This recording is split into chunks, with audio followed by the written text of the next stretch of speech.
Saludo a Martín Milei, primero lo ponemos en pantalla, a Javier Milei. Gracias, Javier. Javier Tetaz. Martín Tetaz, buenas noches. Empecé a decirme ¿qué es esto? ¿Qué te parece? Es un gol y te vas al primer tiempo, al entretiempo, con un gol adentro. Mejor, está bien, en un partido muy complicado para Argentina, pero recién empiezan ahora.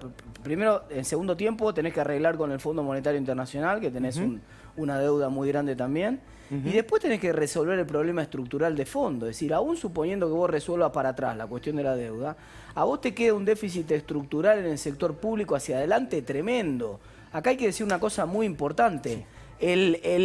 Así se cruzan, esto es habitual, así como se cruzan nubarrones en la pantalla, también es habitual que por ahí se le cruce algún nubarrón al gobierno en los próximos meses. Y entonces, ¿para qué sirve la deuda? La deuda sirve para financiar procesos en los cuales por ahí no le va muy bien a la economía, o para financiar procesos de inversión en capital. Espera. Y te cierro con esto. Sigamos hablando. El problema es el déficit, no la deuda. Si el problema es el déficit. Si nosotros no resolvemos el problema de fondo, que es el déficit fiscal, que ahora es escandalosamente alto. Este año va a ser 8 puntos del producto probablemente. 10, dice Javier. Y bueno, por ahí, ese es el debate, vamos a ver, ojalá termine teniendo razón. Yo hice un poco menos, pero en cualquier caso es extraordinario. Si no resolvemos el problema ese de fondo, el problema de la deuda es hijo del déficit. No hay deuda sin déficit. Entiendo, hoy te leía en tu tweet y vamos a hablar del dólar también, ¿no? El impacto en el dólar y el impacto en la vida cotidiana. Pero tengo varias preguntas para hacer. Ahora voy con Javier. Y una pregunta que quiero hacerte es a los dos, ¿no? ¿Esta deuda de quién es? Es una deuda de Macri Gato, ¿viste? Como dicen los kirchneristas. Es una deuda de Cristina.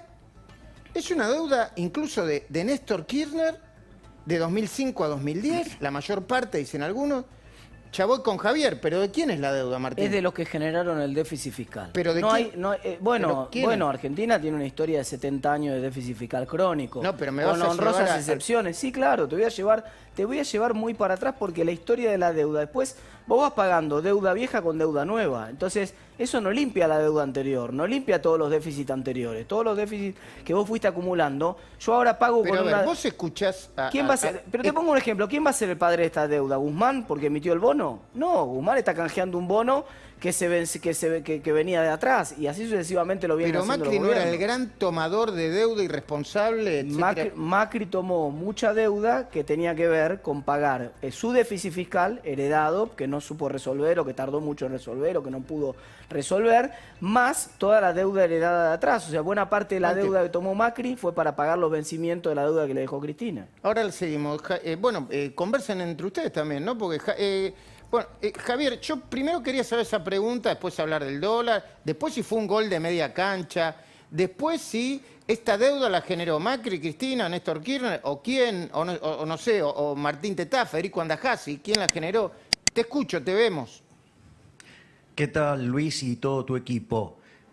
Bueno, en principio lo que decía Martín es correcto, o sea, la deuda es hija del déficit fiscal.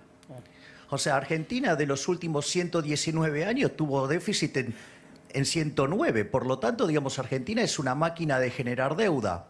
Ahora, por otra parte, festejar este acuerdo, en principio diría que tiene varios problemas. En primer lugar, a ver, el gobierno arrancó ofreciendo 39. Los acreedores querían entre 55 y 60. Firmamos en 54, o sea, perdimos un montón de tiempo, una ineficiencia total para tener el mismo número que quieren los acreedores. Ese es el primer punto. Segundo, no es para festejar esto, porque salir del default, digo, no es que, qué bueno, en realidad lo malo era que estábamos en default. Ese es el otro punto. Después, por otra parte, hay aspectos del discurso de Guzmán que son propios de un inmoral. ¿Inmoral? Y voy a explicar por qué. Y bueno, porque digamos, el señor Guzmán es muy potente en la crítica sobre el gobierno de Macri, al cual yo he criticado muy fuertemente por no hacer el ajuste fiscal, pero, por ejemplo, el ministro Guzmán miente descaradamente cuando dice que el kirchnerismo había dejado al país en un sendero sustentable. Vos, para poder pagar la deuda, necesitas tener superávit primario. Y el kirchnerismo dejó un déficit primario entre 4 y 5 puntos del PBI. O sea, con lo cual, digamos, ahí ya arrancó mintiendo. Es cierto que después vino el gobierno de Macri y como hizo un plan gradual y donde el ajuste tomaba a una velocidad de tortuga embarazada, eso implicó que la suba de los intereses se comieran todas las mejoras fiscales que hizo. O sea, con lo cual ahí hay otro punto. También me parece absolutamente inmoral y de cara para adelante que diga que bueno, lo bueno de hacer este acuerdo, de bajar los pagos de intereses y los pagos de capital, básicamente les permite ahora gastar más. A ver, nunca, digamos, van a bajar la presión sobre el sector privado, porque, a ver, Argentina no crece desde el 2011. Digamos, con esta presión fiscal es imposible crecer.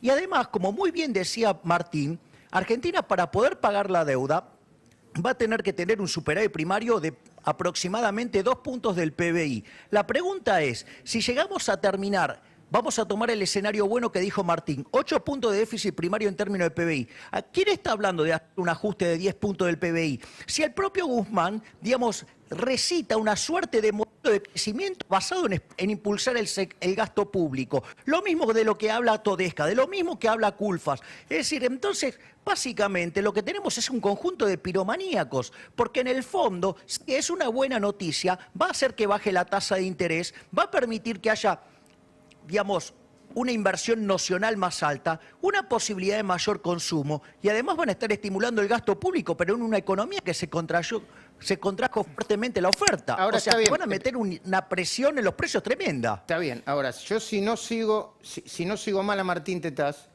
no sé si lo repetís vos esto también, pero si no lo seguí mal y si no seguí mal los números de los economistas,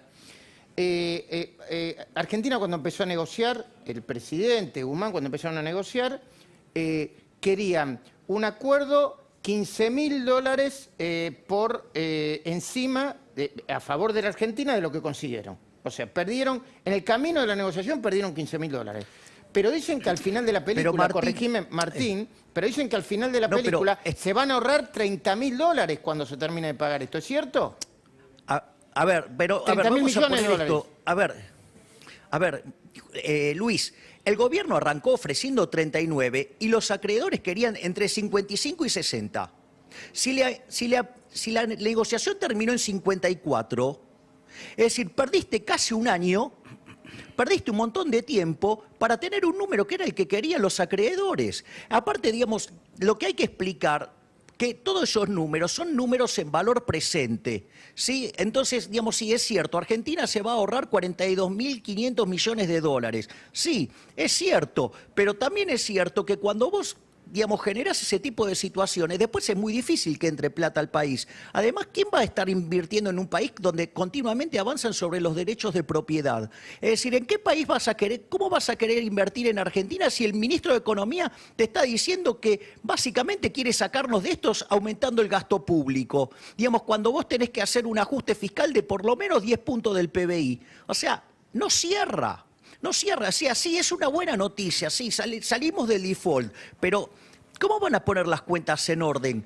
¿Van a seguir sosteniendo esa estupidez de que el resultado fiscal aumentando el gasto público?